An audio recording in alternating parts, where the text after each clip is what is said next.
Boa noite para todos e todas. Eu queria sugerir essa forma da gente fazer essa reunião para ficar mais dinâmico, tá? Eu vou fazer perguntas que são perguntas norteadoras para a gente entender o Brasil, tá certo? O Brasil de hoje. E uma última pergunta eu vou fazer é qual a alternativa que a gente tem de luta. Agora, essas perguntas são muito fáceis, certo? Não tem nenhuma pergunta difícil. Então, qualquer companheiro, qualquer companheira pode pedir a palavra e responder. Não precisa ter vergonha, certo? Eu sei que às vezes tem uma pessoa mais encabulada, outro menos encabulado. Tem uns que falam muito, que nem eu, mas tem pessoas que são mais tímidas. Mas deixa eu dizer, eu não sou nenhum professor desses que tem por aí. Então, vocês se inscrevam e respondam do jeito que vocês estão vendo a realidade, tá certo? As perguntas podem ser respondidas pela vida de vocês mesmos. Cada um e cada uma de vocês tiveram, pode responder tranquilamente essas perguntas, tá certo? Ao responder a pergunta, se a gente conseguir que todos e todas vocês se inscrevam, são 4 perguntas, né? Então, pode responder rapidamente, pode responder com uma palavra, com uma frase, etc. Isso vai me ajudar. Por quê? Porque eu vou saber mais ou menos aonde estão as dúvidas que vocês têm, ou eu vou só completar a resposta de cada questão que eu levantar, tá certo? Então, olha, a primeira pergunta que eu queria fazer para vocês é o seguinte: o Brasil está avançando para o primeiro mundo, falando popularmente, né? O Brasil está avançando para o primeiro mundo ou está retrocedendo para o terceiro mundo?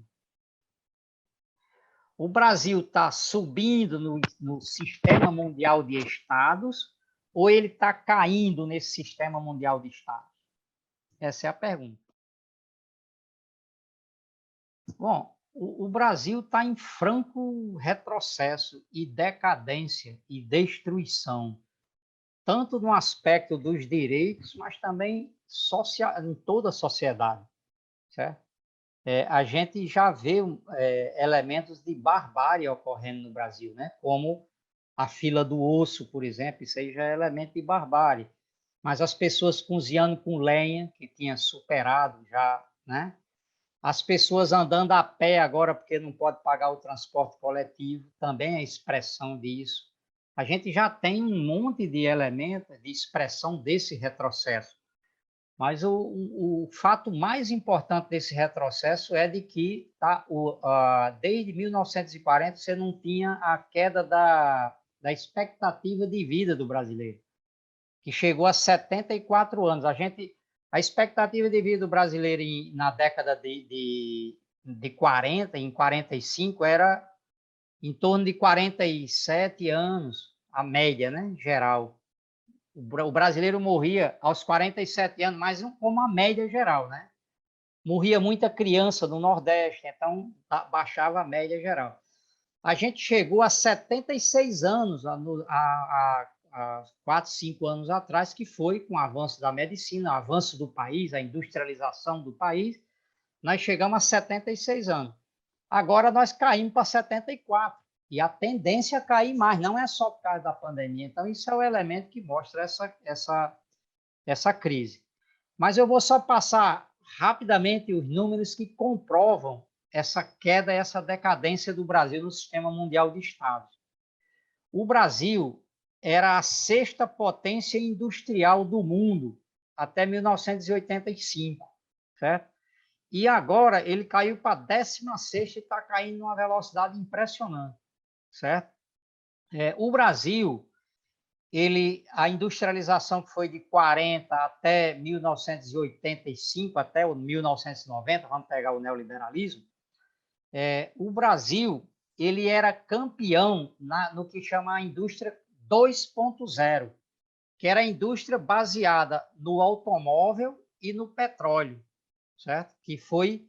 que essa indústria 2.0 foi de 1900 até os dias de hoje, essa indústria tem um peso determinante no mundo. O Brasil foi um dos campeões dessa indústria, porque ele era como se fosse uma submetrópole dos Estados Unidos na América do Sul. E ele tinha uma indústria automobilística, digamos, mais desenvolvida, uma das mais desenvolvidas do mundo. E exportava de carro até míssil, armas, tudo o Brasil exportava. E tinha uma indústria de primeira, o Brasil tinha. Essa indústria 2.0. A partir daí, o Brasil começou a perder. Depois do neoliberalismo, o Brasil perdeu o bonde da indústria 3.0, que é a da informática.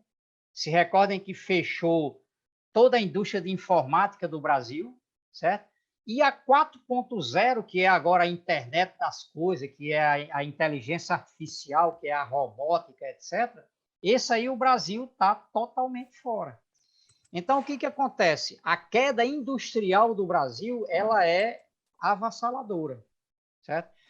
O que significa que toda a indústria essa foi para a China e o Brasil retrocedeu nessa indústria. Está quebrando a indústria de transformação do Brasil. Né? Então, essa desindustrialização que está tendo no Brasil, como falou o Júlio, ela é a principal elemento de destruição do Brasil. Por quê? Através da indústria que um país desenvolve. Um país que não tem indústria, ela não tem como desenvolver, porque ela tem que importar produtos industrializados caros e exportar produtos primários baratos. Então, ele sempre se ferra. Certo? Não tem como desenvolver um país. Todo o país, os Estados Unidos, a Inglaterra, a França, todos esses países tiveram que desenvolver sua indústria para se tornar grandes países imperialistas no mundo. Não tem nenhum país atrasado que se tornou um grande país sem ter desenvolvido a indústria. Certo? Depois, a privatização, né? A privatização no Brasil foi o início da destruição dessa indústria. Então, eles levantaram 3 argumentos, né, para a privatização. Primeiro, que era um monopólio estatal, que era atrasado. Segundo, que era para pagar uma dívida que o Brasil tinha e resolver as contas públicas. Terceira questão era diminuir as tarifas a partir da concorrência, né?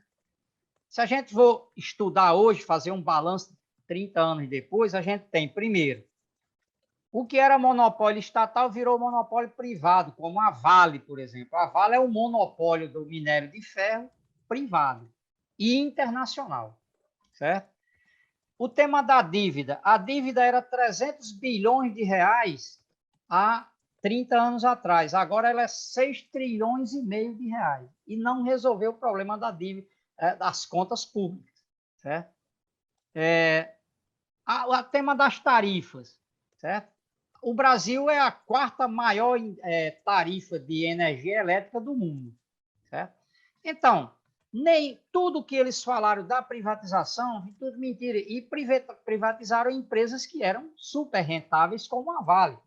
Para vocês terem a ideia, só o lucro líquido da Vale em 20 anos, foi superior a tudo que foi arrecadado com a privatização desde 1994, desde 1995, o neoliberalismo.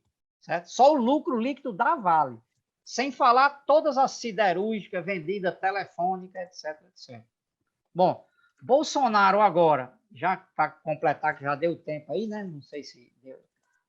Bolsonaro, ele agora disse que vai fazer o maior projeto de privatização do mundo, e é, de fato, um dos maiores, o projeto dele, e ele quer arrecadar 200 bilhões de reais, certo? Vendendo nos 4 anos mais de 100 empresas estatais, segundo o plano dele.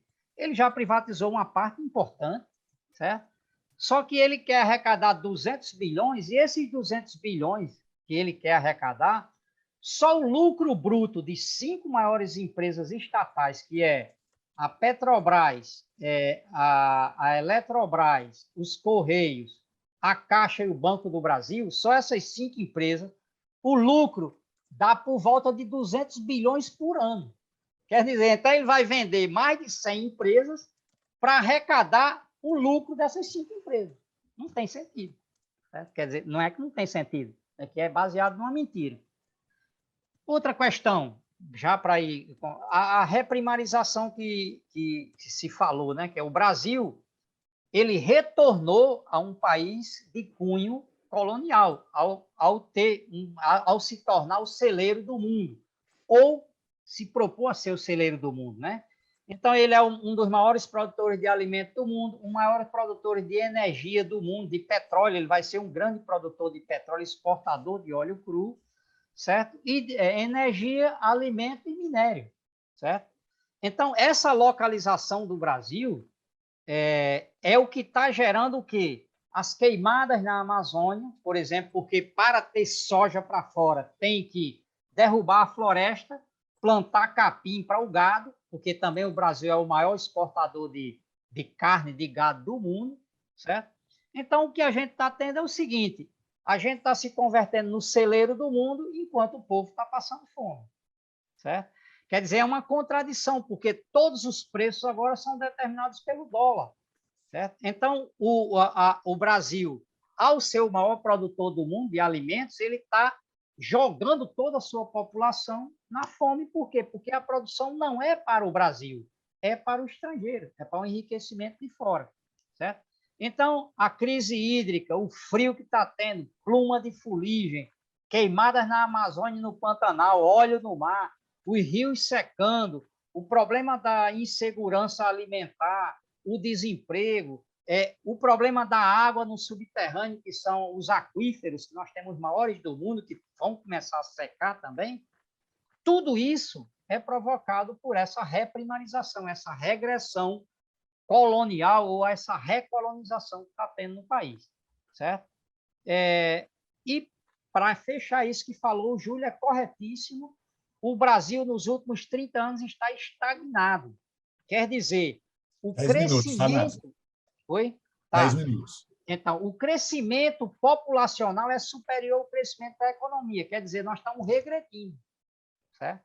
O Brasil, ele tá, se pegar os últimos 30 anos, o crescimento dele foi 0,08% do PIB, certo? Quer dizer, é estagnado, nós temos 3 décadas perdidas, certo? Bom, então, por isso, concluindo, eu concordo com vocês, esse traço que vocês colocaram, da regressão do país, a decadência do país e que o país está retrocedendo. Outra pergunta, vocês veem que eu falo muito, né? Mas eu tratei de completar com vocês com informações, com dados precisos oficiais, né? A outra pergunta é, quem está destruindo o país? Os ricos, a burguesia, ou os pobres, os trabalhadores?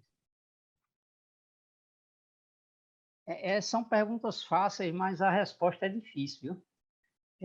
E a resposta dessas perguntas, em geral, não é o que se diz normalmente na imprensa, certo? Quem está destruindo o país, os ricos ou os pobres, a burguesia ou os trabalhadores? Essa pergunta ela tem uma coisa que tem uma questão anterior, que é a seguinte: o que é que gera desenvolvimento num país? O desenvolvimento do país ele é provocado pelo investimento produtivo que é feito em máquinas, fábricas e na economia.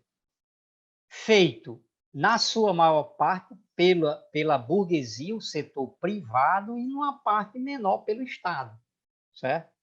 Mas é o investimento produtivo é o que gera o desenvolvimento de um país.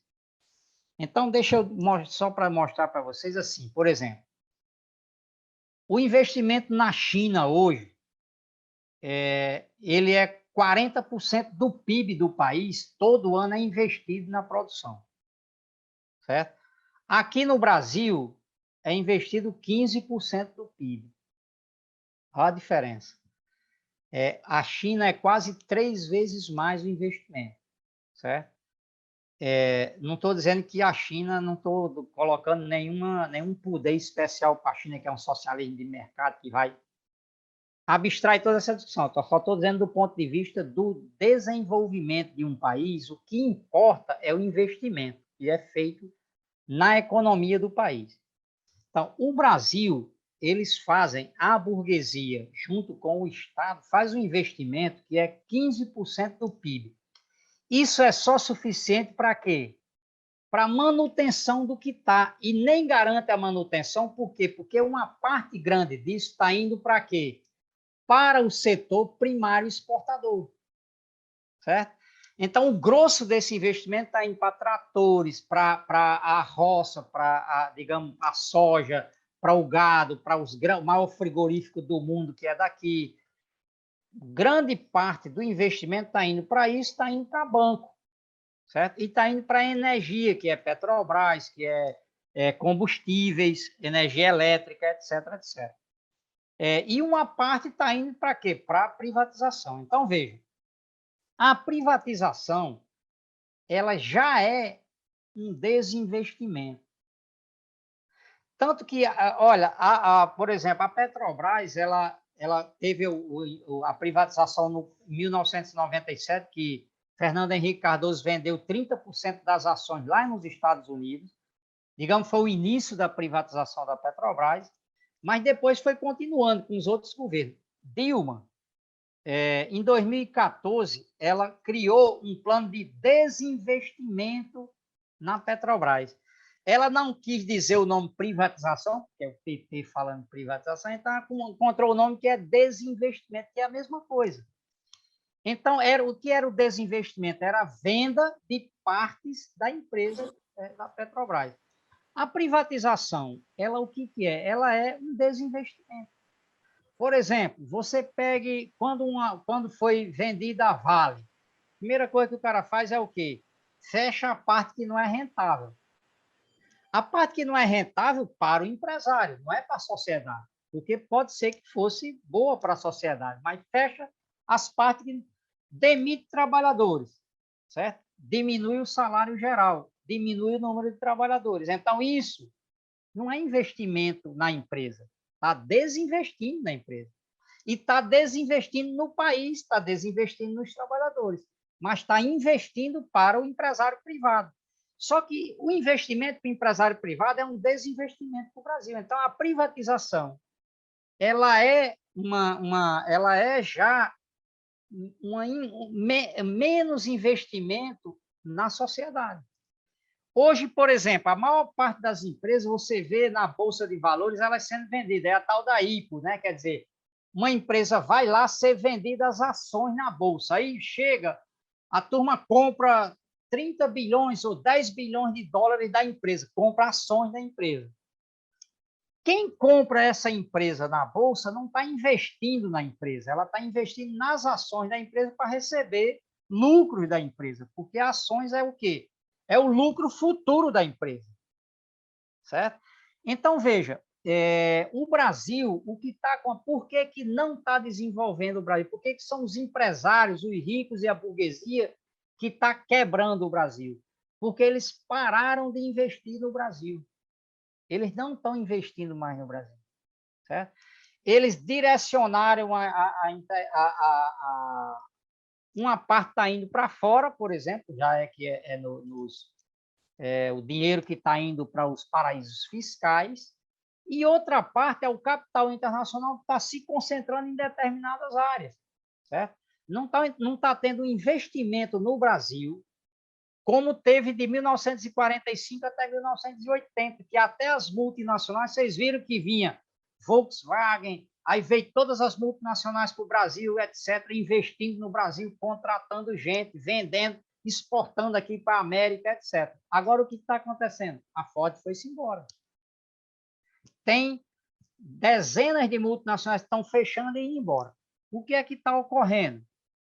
Então, o que está ocorrendo é que essa desindustrialização, o Alexandre tem razão quando ele diz que tem uma contradição, porque tem um setor que cresce, que é o agronegócio, a mineração, mas também o Brasil também tem uma indústria grande, né? Mesmo a indústria de transformação, que ela não destrói da noite para o dia. Então, você tem uma visão ainda de país grande, certo? De grande indústria. Mas isso está sendo dilapidado, está sendo desinvestido, certo? Está tendo um desinvestimento no Brasil por parte da burguesia. E por isso que o Brasil está tendo um crescimento zero. Por quê? Porque está tendo um investimento muito baixo na produtivo, certo? Então, veja, o Brasil, para vocês terem uma ideia, uma empresa privada, que é a do Posto Ipiranga, que é a Ultrapar, ela acabou de vender uma empresa que é a Oxiteno, que é uma grande empresa química do Brasil de ponta, que tinha até fábrica nos Estados Unidos. Sabe para quê? Ela vendeu para poder se concentrar na venda de combustíveis da Petrobras e aproveitar o espólio da Petrobras, quer dizer, o setor primário. E vendeu uma indústria química de ponta, alta tecnologia.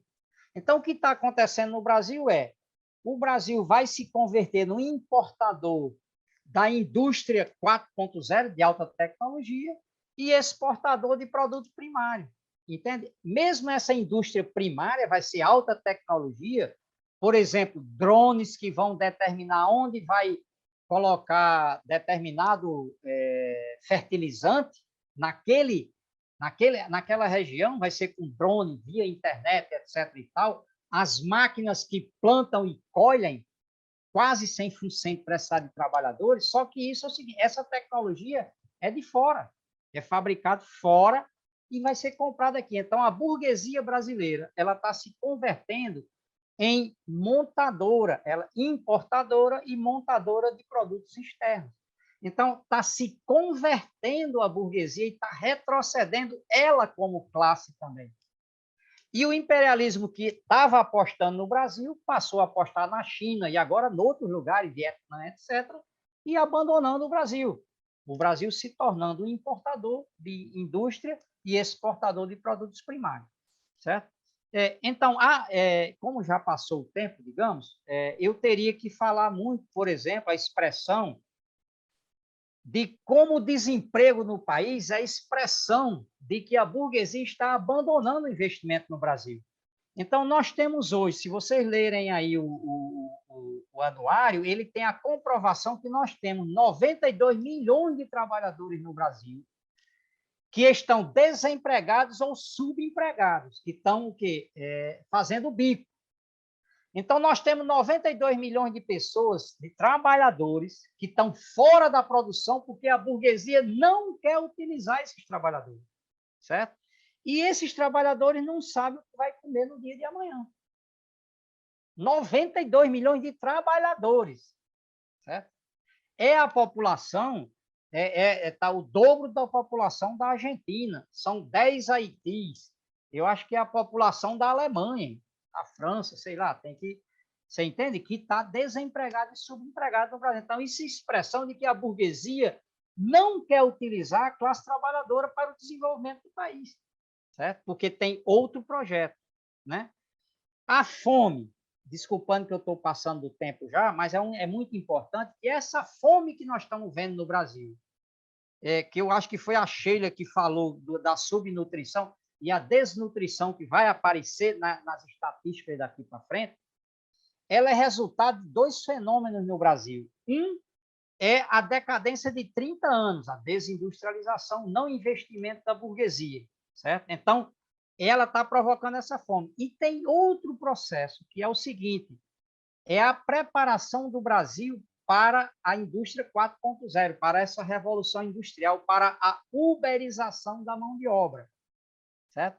O que é isso? É uma mão de obra que vai receber não por salário mensal, mas ela vai receber por serviço prestado. Então, é que nem um motorista de Uber. Ele ganha por levar uma pessoa daqui para ali. Se ele não levar, ele não ganha, certo? E uma parte grande do salário dele vai para o patrão, que não faz absolutamente nada, ele só tem um aplicativo, certo? Quer dizer, o cara está lá nos Estados Unidos, está na Holanda, recebendo de cada viagem de Uber 10% a 15%. Isso é um parasitismo extremo, certo? Agora, você vê o seguinte, esse desemprego de 92 milhões, ele faz isso por quê? Porque nenhum trabalhador vai aceitar trabalhar nessas condições para Uber ou para entregar comida se ele tiver empregado. Se ele estiver trabalhando concursado, ele vai trabalhar para Uber? Não. Então, precisa destruir todas as relações de CLT, etc., etc., que tiveram nos últimos 40 anos no Brasil, nos últimos 50 anos, para impor a uberização da mão de obra. Então, a reforma da Previdência, a reforma trabalhista, todas as reformas feitas é para preparar uma nova forma de assalariamento, que é o quê? É receber por trabalho prestado, por serviço prestado, certo? Então, e essa fome que nós estamos vendo explodir no país hoje é resultado dessa orientação da burguesia de deixar quase 100 milhões fora da produção real, da produção estável, para ser uma produção totalmente instável, que é fazer bico e é produzir o dia de hoje para ganhar no dia de hoje o almoço, a janta da noite ou o almoço de amanhã. Esse é o novo formato do capitalismo mundial que está sendo imposto no Brasil, digamos, multiplicado por 10, né? Porque no Brasil sempre é multiplicado por 10, inclusive a desgraça. Bom, vejo, falei demais, tá? Vocês estão vendo que só eu não estou cumprindo com o combinado. A terceira pergunta é: o Brasil está se tornando um país mais independente ou voltando a ser uma colônia? Essa até já responderam, né? Mas aí está a pergunta. Vamos lá.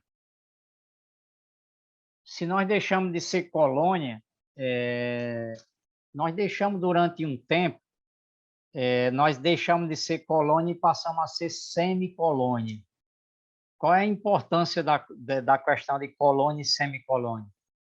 É que a colônia você tem não só a economia dependente e dominada pelo estrangeiro, como também o próprio governo estrangeiro. Nesse caso, a partir do fim do Império, digamos, com a proclamação da República, que foi uma falsidade, mas aí, nesse período,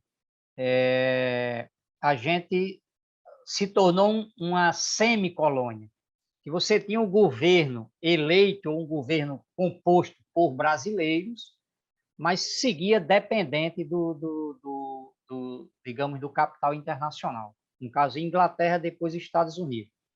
Agora, teve um período que o Brasil teve um desenvolvimento industrial importante, que ele deixou essa característica de uma economia colonial, de exportadora de produtos primários, e se industrializou, que foi entre 1940 e 2000 em 1990, os 40, 50 anos, que boa parte de nós pegou esse período. Esse período começou com Getúlio Vargas, mas ele foi um período em que foi associado aos Estados Unidos. Foi no meio da guerra. Getúlio Vargas flertou com Hitler e depois ele caiu nos braços dos Estados Unidos, certo? E aí os Estados Unidos fez um acordo com Vargas que era de pagar pela industrialização do Brasil em troca de que o Brasil devia ceder espaço para as bases militares, etc., e ser aliado dos Estados Unidos na guerra. Não só na guerra, aliado dos Estados Unidos para o domínio da América do Sul, por exemplo, da América Latina de conjunto. Então, ali iniciou um processo de industrialização, a abertura da Vale do Rio Doce, depois veio a Petrobras, etc., que foi um período de grande desenvolvimento industrial do Brasil. Mas teve um elemento retrógrado, que ele foi um desenvolvimento dependente dos Estados Unidos. Isso vai ter importância depois, certo? Como o acordo foi o quê? O Brasil entraria com muito peso do Estado financiando a indústria de base, que daria que possibilitaria o salto da indústria automobilística. No caso, era a mineração com a Vale, as siderúrgicas, que todo o Brasil tinha empresas estatais grandes siderúrgicas, certo? E toda a parte de uma indústria de base, certo? Bom, a burguesia, o capital internacional entraria com as multinacionais, Volkswagen, Ford, etc., etc., e de fato entrou. A parte de linha branca, que era toda a parte de. Depois pasta de dente, Colgate, etc. e tal, mas era fundamentalmente a linha branca, certo? Que é geladeira, etc., TV, etc., e automóvel. A burguesia brasileira entrou no nicho de autopeças e ela entrou como uma sócia menor, minoritária, dentro desse processo de industrialização. Ela ganhava muito dinheiro também, mas ela ganhava uma parte menor do que estava ganhando o imperialismo. Bom, assim, o Brasil deu um salto e se tornou a sexta indústria do mundo, certo? Dependente dos Estados Unidos.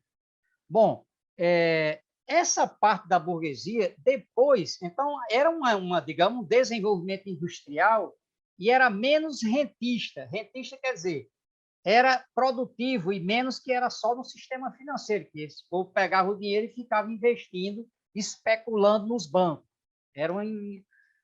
A partir do neoliberalismo é que começa todo um processo de modificar essa situação, porque aí passa a ser mais rentista e mais de aproveitar, de saquear o país a partir de privatizações, certo? A privatização daquelas estatais que deu permissão para o salto do Brasil, certo?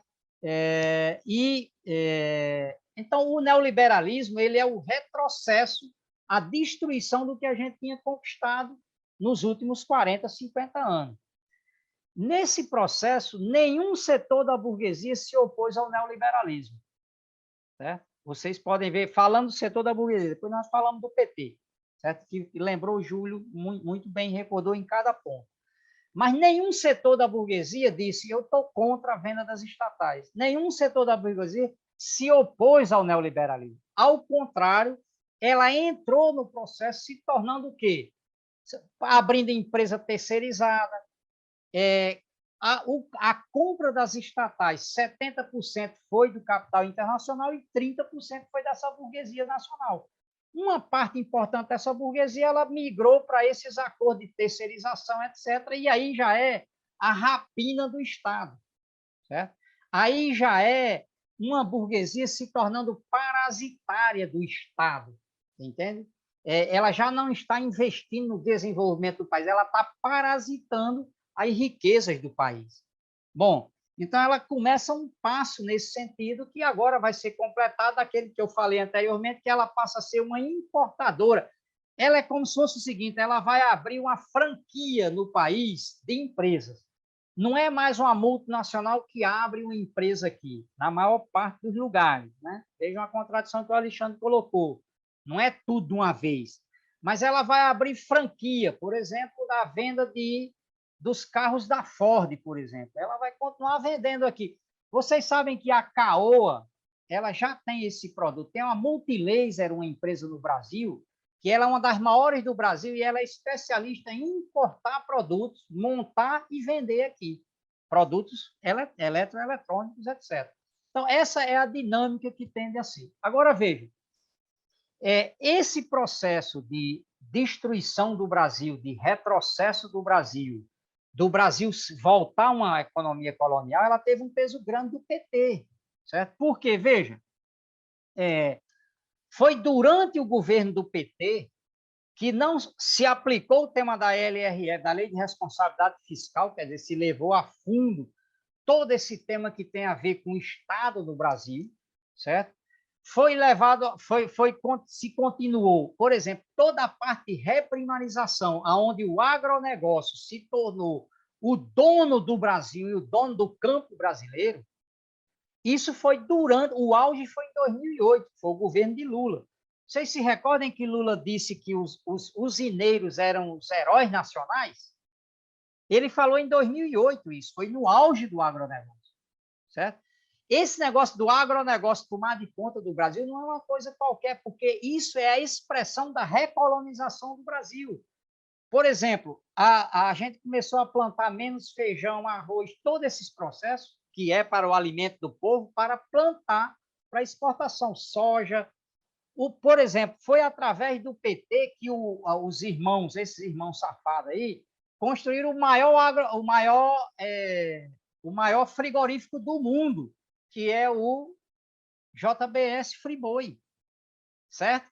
E isso foi de mãos dadas com o PT, certo? A Vale se tornou a maior empresa exportadora de minério de mãos dadas com o PT, certo? De mãos dadas com o PT, e é uma empresa multinacional. Então, veja, o PT, nesse período, ele foi elemento ativo no processo de recolonização do Brasil. Por exemplo, na Petrobras, que o PT poderia ter aproveitado a descoberta do pré-sal, o que era que o Lula tinha que ter feito ali? Certo? Descobriu o pré-sal, ele dizia o seguinte: bom, agora o Brasil vai ser uma potência petrolífera. O Brasil já tem uma refino, um dos mais baratos do mundo. Agora vai ter a maior produção de petróleo, a mais barata do mundo, a extração e produção de petróleo. Já tinha um refino mais barato do mundo. O Brasil poderia quebrar as transnacionais do petróleo. A ESSO, todas essas empresas, elas poderiam ser destruídas pela competição capitalista da Petrobras, certo? O Brasil, o Lula poderia ter recomprado as ações que foram vendidas lá fora e tudo que foi privatizado deveria ter reestatizado e ter voltado para o monopólio estatal do petróleo. Ao invés disso, foi o que ele fez. Ele disse, não, vamos seguir assim, certo? Uma parte das multinacionais explorando o petróleo e vamos continuar. A Dilma foi mais adiante, porque a Dilma vendeu o campo de Libra no pré-sal, que era um dos campos melhores produtores do mundo, certo? Ela foi vendida por 10% do valor do campo, certo? E as multinacionais que pegaram esse campo.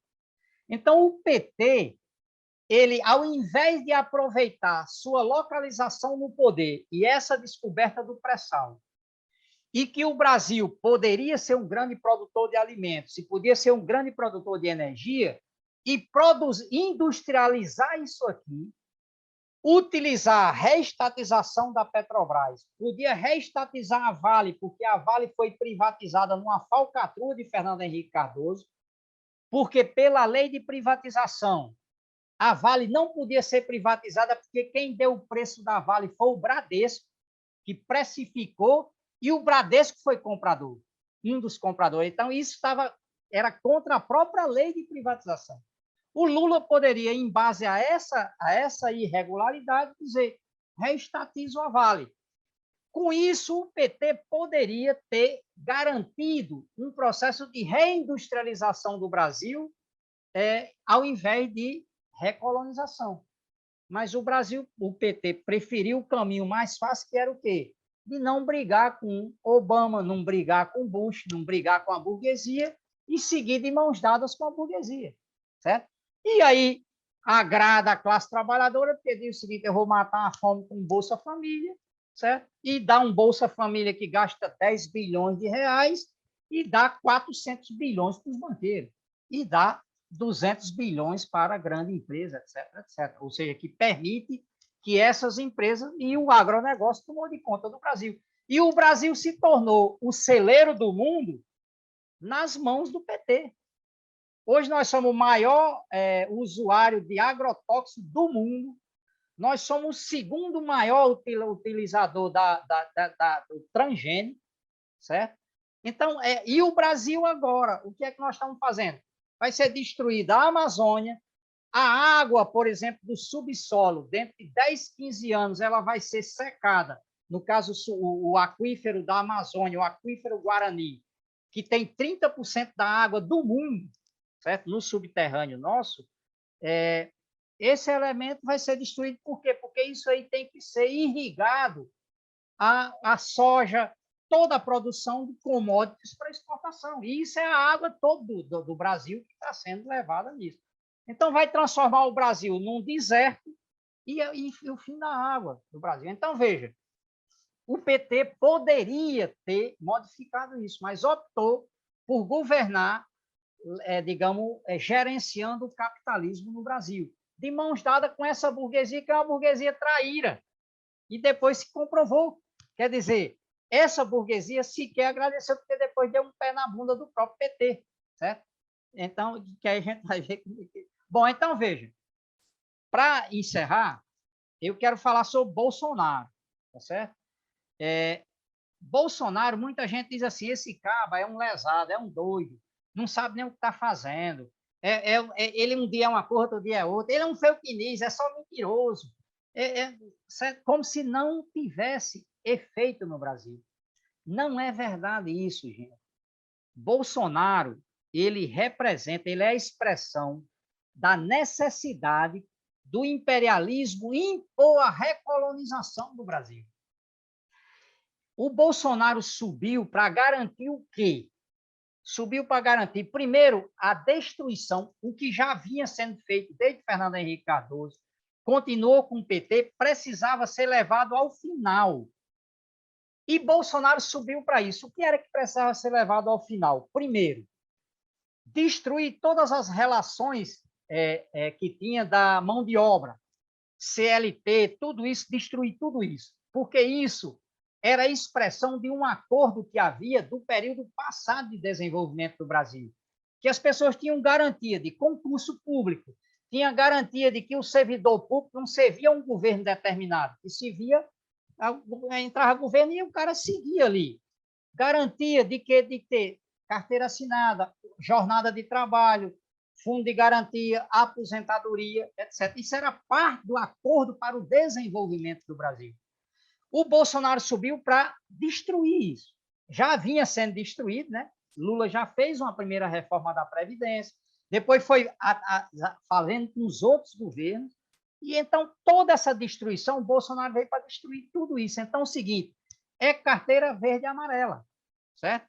Vocês vejam que, quando vocês lerem aí o anuário do ILAESE, vai mostrar que nos últimos 2 anos, o trabalho precarizado deu um salto a milhões de pessoas. A pessoa não é um contrato determinado, é um contrato por tempo, 8 meses, por exemplo, certo? Sem direitos. Certo? Vocês vão ver, estudem isso aí. Então, ele veio para destruir isso. Ele veio para vender a Petrobras e destruir a Petrobras. Ele veio para vender a Eletrobras, para vender os Correios. O que restava, ele veio para atacar. E ele veio fundamentalmente, e não sei a pessoa quem falou isso, que é o seguinte, ele veio para garantir essa submissão aos Estados Unidos, certo? Que é um dos elementos fundamentais do trabalho dele, que é o quê? Ele quer transformar o Brasil numa reles colônia dos Estados Unidos. Por isso que ele diz o seguinte, eu bato continência para 3 bandeiras, ele diz, veja só, a do Brasil, que teve uma vez que ele falou o contrário, né? Ele fala, a dos Estados Unidos, a do Brasil e a de Israel. Israel é um porta-avião dos Estados Unidos, certo? Então, preste atenção. Ele é o cara que veio para garantir o domínio do agronegócio, a venda de toda a energia para fora, completar esse processo de exportador de produto primário. Petrobras foi obrigada a se transformar numa exportadora de óleo cru, e o cara está vendendo refinaria, está vendendo todas as outras partes da Petrobras que ganhava dinheiro, tá certo? Então, ele veio para isso. Por isso que até hoje ele tem o apoio do grosso da burguesia, que fica dizendo, não, esse cara é animal, é não sei o que lá, mas ela está por debaixo mantendo o cara até hoje. Por que ele não caiu, se ele não tem apoio nenhum, certo? Então, veja, encerrando por que ele disse que tem que ter uma ditadura no país? Porque para destruir a Amazônia, tocando fogo, para que o Brasil se converta nessa colônia, para que o Brasil se converta no celeiro do mundo, que o povo morra de fome, que o povo não tenha emprego, ele só consegue fazer isso com o quê? Uma ditadura militar. Senão ele não consegue. Então, ele é muito coerente. Agora, ele é fraco por quê? Porque ele entrou antes da hora. Você entendeu? Antes da hora. Por isso que ele está num contrapé. Ele está sempre num contrapé. Certo? E ele já era para ter sido derrubado e não foi derrubado ainda. Por quê? Porque a burguesia não o quer derrubar. Em segundo lugar, pelo menos até a eleição em 2022, e em segundo lugar, O PT está preferindo deixar ele sangrar até 2022, certo? Mas é muito importante a análise do que é este governo. Por quê? Porque ele não é produto de uma loucura, ele é produto de uma necessidade do capitalismo para destruir o Brasil, aquilo que a gente estava analisando nos pontos anteriores. Então, ele é muito coerente, muito coerente. E ele responde a uma necessidade da burguesia, certo? E por isso que, então, gente, keynesianismo no Brasil, que é o seguinte, um setor da burguesia utilizar o Estado para desenvolver o Brasil, como Getúlio Vargas, num determinado momento, fez, isso não existe no Brasil de hoje. Nenhum setor da burguesia tem esse projeto. E olhe que o Getúlio Vargas, ele teve esse projeto. No primeiro governo dele, não. Ele foi totalmente combinado com os Estados Unidos. No segundo governo dele, ele tentou uma relativa independência e foi tolhido. E a burguesia ficou com quem? Ficou com o imperialismo, tanto que ele se matou. Certo? E depois, como falou o Júlio, JK e a ditadura militar em 64 vem para garantir que o Brasil é uma submetrópole dos Estados Unidos. Tanto que todos esses generais que estão aí hoje no governo Bolsonaro, eles foram formados, sabe onde? Nos Estados Unidos. Eles foram formados lá nos Estados Unidos. Certo? Bom, então, é muito importante a gente ter essa análise de classe no país para o que fazer. Então, o Júlio disse assim, então, qual é a proposta, qual é o programa, qual é a saída? Essa pergunta é que eu faço para vocês, né? Para a gente encerrar o nosso assunto hoje. Quem pode salvar o país? Com quais propostas? Desculpa aí que eu passei muito do tempo. Né? Vocês falaram muito bem. Acho que a primeira coisa que a gente tem que responder é o seguinte: quem é amigo e quem é inimigo na briga, certo? Porque se você não souber responder essa questão, quem é seu amigo e quem é inimigo, você vai perder todas as batalhas, como falou Sun Tzu há milhares de anos atrás. Primeiro, não dá para confiar, tá coberto de razão, Júlio, não dá para confiar na burguesia brasileira. Certo? Quem confia na burguesia brasileira, quem crê em cobra vai terminar sendo picado. Certo?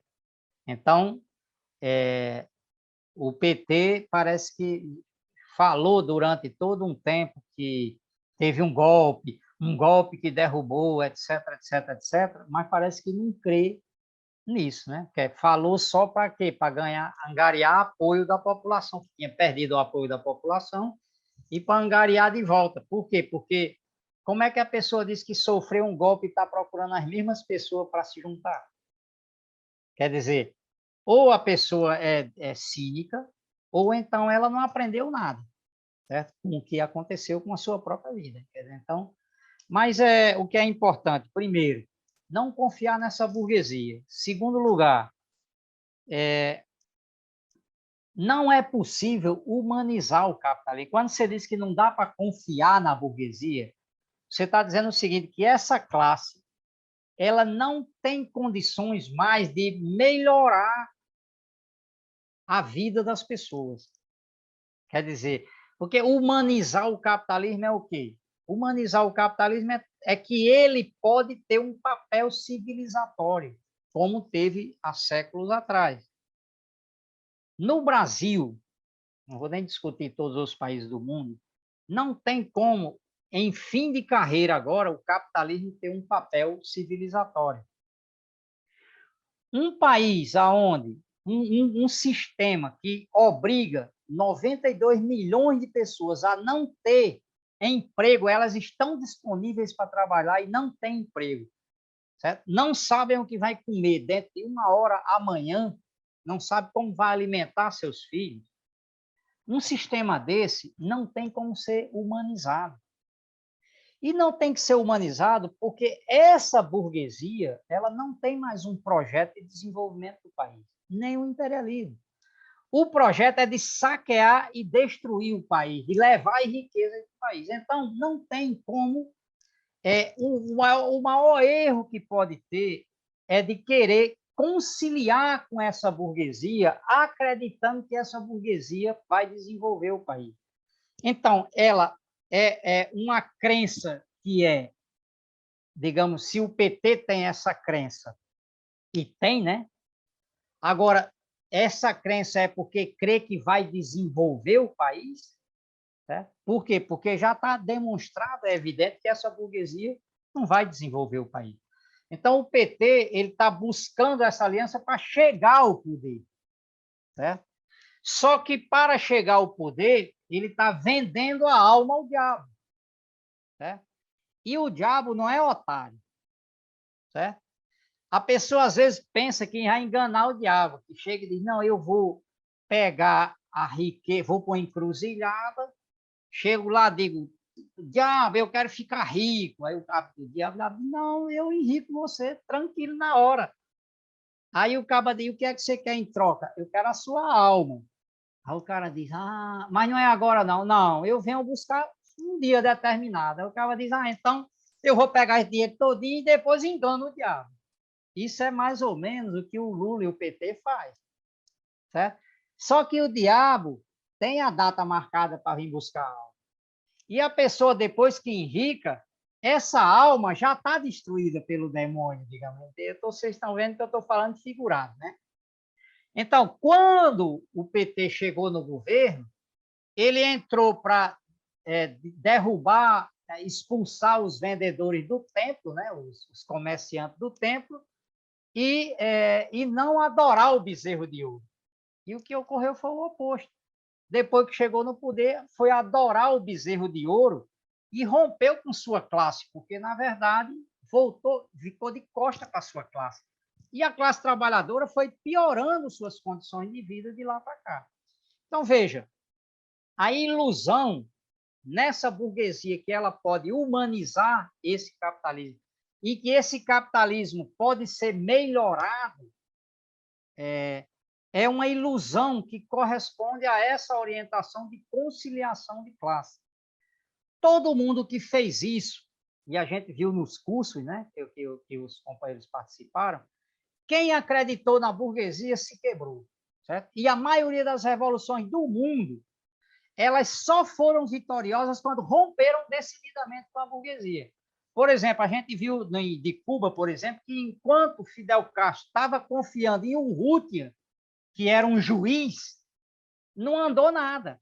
Só foi andar quando o quê? Quando rompeu com a burguesia e que rompeu com o imperialismo. Certo? Foi que quando prosperou. A Revolução Russa também.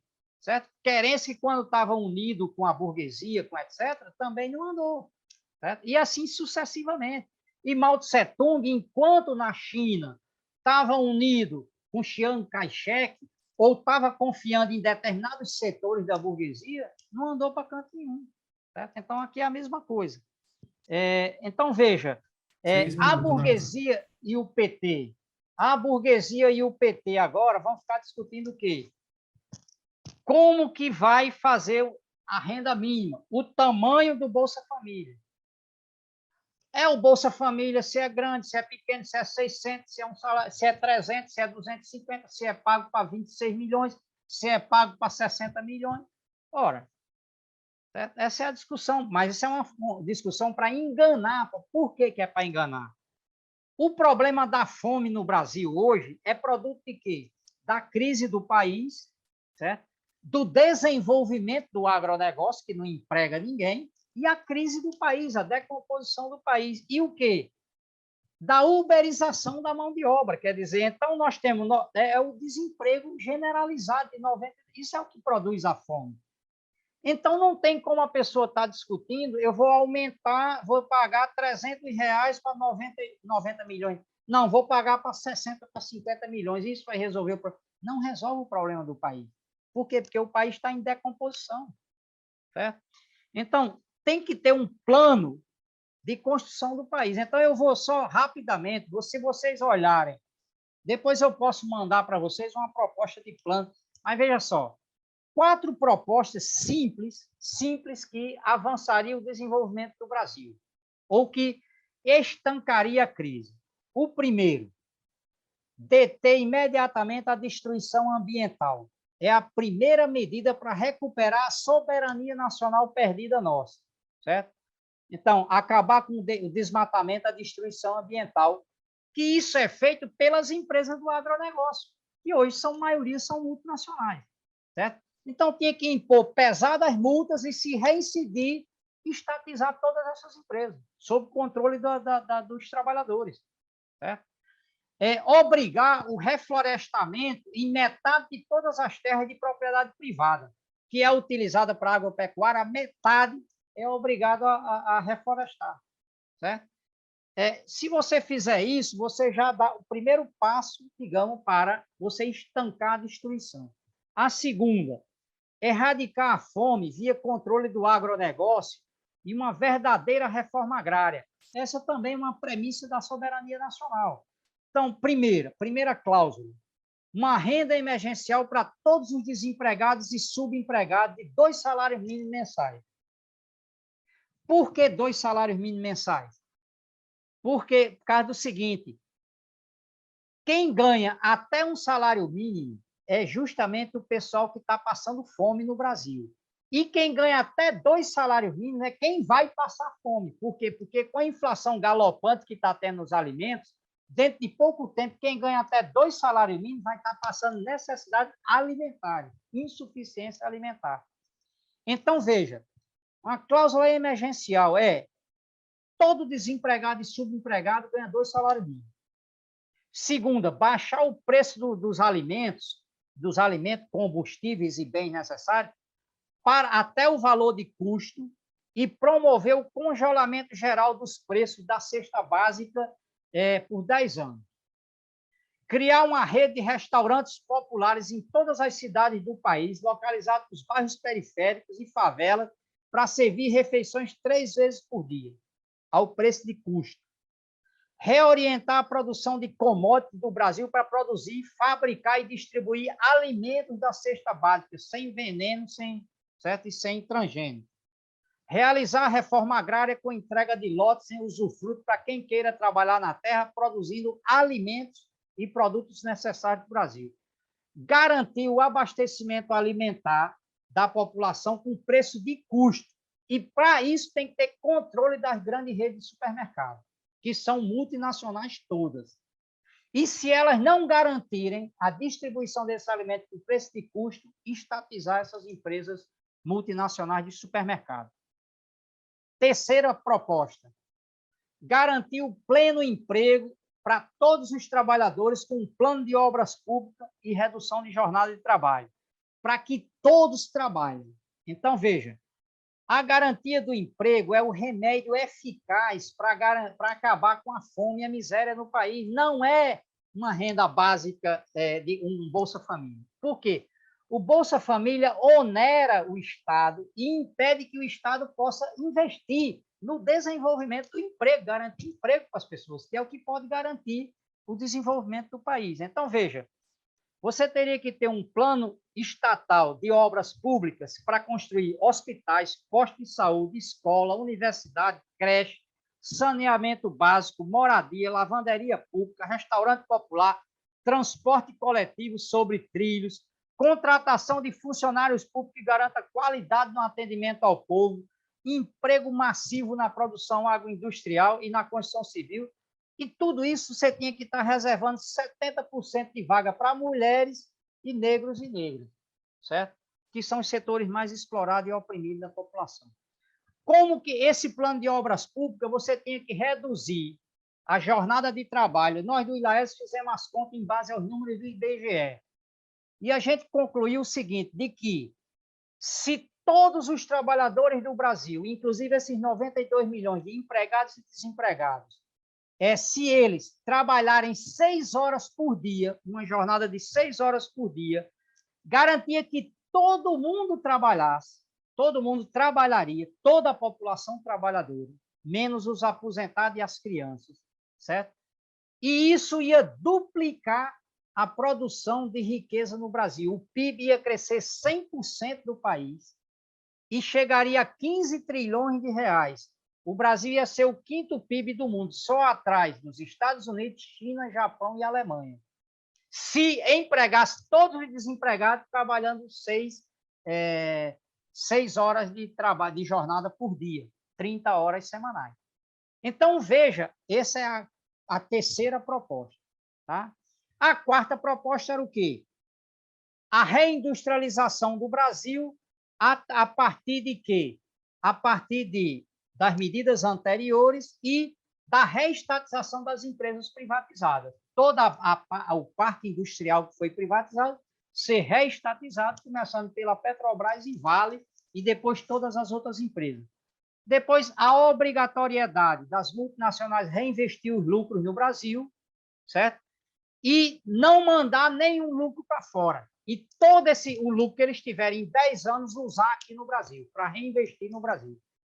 E a terceira proposta é a nacionalização, a estatização de toda multinacional que feche fábricas ou não respeite as medidas tomadas pelo povo brasileiro. Certo? Bom, então são 4 propostas. Veja que a simplicidade dessas propostas. Dá para fazer facilmente. Facilmente. Porque empregar todos os desempregados, construindo hospitais, casas, etc., isso é uma necessidade. Qualquer trabalhador aceita na hora. É uma decisão política. Certo? Agora, quem é que vai tomar essa decisão? A burguesia, ela vai tomar essa decisão? Não vai, pelo que a gente viu. Certo? Quem é que pode tomar essa decisão? A classe trabalhadora. Mas ela só vai tomar essa decisão só em ruptura com a burguesia, em ruptura com o capitalismo. Por quê? Porque o capitalismo brasileiro não vai garantir isso. O capitalismo brasileiro, ele não vai garantir emprego para 92 milhões de pessoas. Por quê? Porque foi o capitalismo brasileiro que gerou 92 milhões de brasileiros desempregados. Para quê? Para que essas pessoas possam ir trabalhar de Uber ganhando 10 contos. Está entendendo? Então, não é o capitalismo que vai fazer isso. Então, é a classe trabalhadora em ruptura com o capitalismo.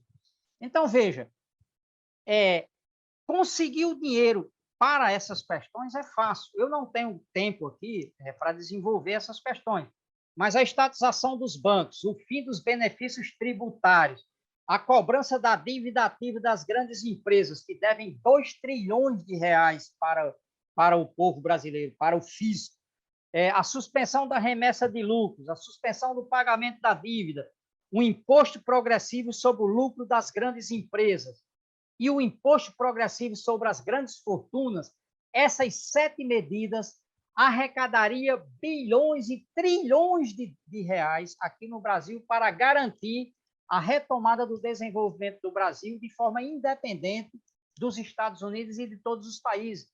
Um crescimento e um desenvolvimento com a classe trabalhadora dirigindo esse desenvolvimento, portanto, numa sociedade que já não é uma sociedade capitalista. Certo? Então, isso já para uma economia socialista, derivando para uma economia socialista.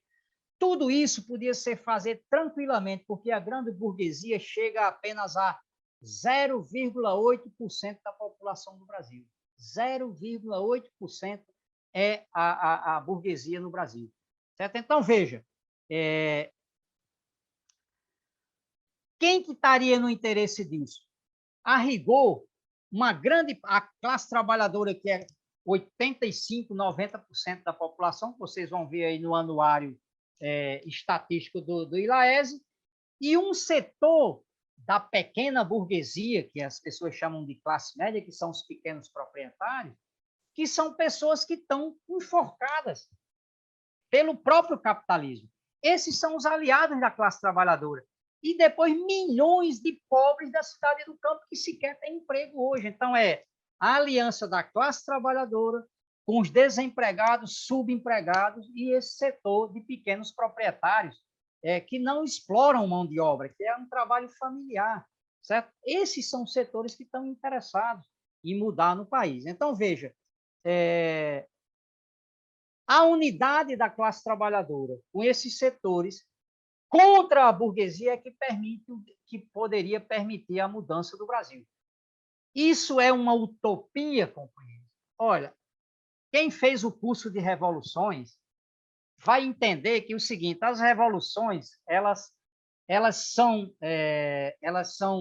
elas ocorrem não porque nós queremos fazer, a vontade de revolucionário, é porque ela se torna necessária na sociedade. Porque o próprio imperialismo vai impulsionar a contra-revolução e vai impulsionar a luta revolucionária pelo outro lado. Isso é o que a gente viu em todas as revoluções, em todos os movimentos. Agora, veja, o problema fundamental que a gente tem é o seguinte: a burguesia não vai fazer isso, então restaria o quê? Os partidos ditos de esquerda fariam isso, o PT está disposto a trilhar esse caminho? A gente viu que não, certo?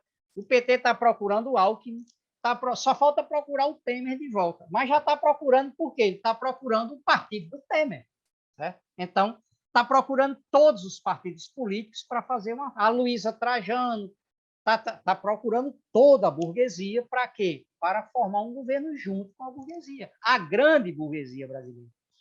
Quando justamente esse casamento é um acordo que é feito com o diabo, uma encruzilhada, à meia-noite em ponto, tá certo? Então, veja, o PT está cometendo o mesmo erro que cometeu há tantos anos atrás, há 20 anos atrás, que é formar um governo junto com a burguesia, que vai terminar por quê? Por gerenciar o capitalismo. Portanto, vai continuar aqui a recolonizar o país, só que agora numa situação muito pior, certo? Então, o PT, o Lula, vai ter que fazer o que o Bolsonaro está querendo fazer.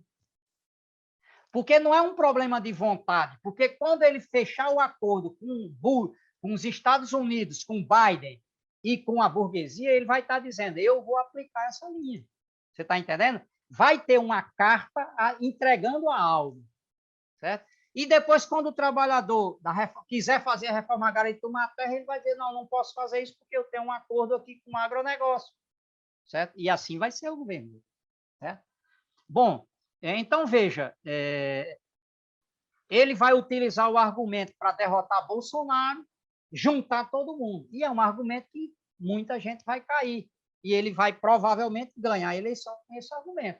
Só que o que ele vai estar fazendo, ele vai estar enganando a classe trabalhadora de que vai resolver o problema da classe trabalhadora.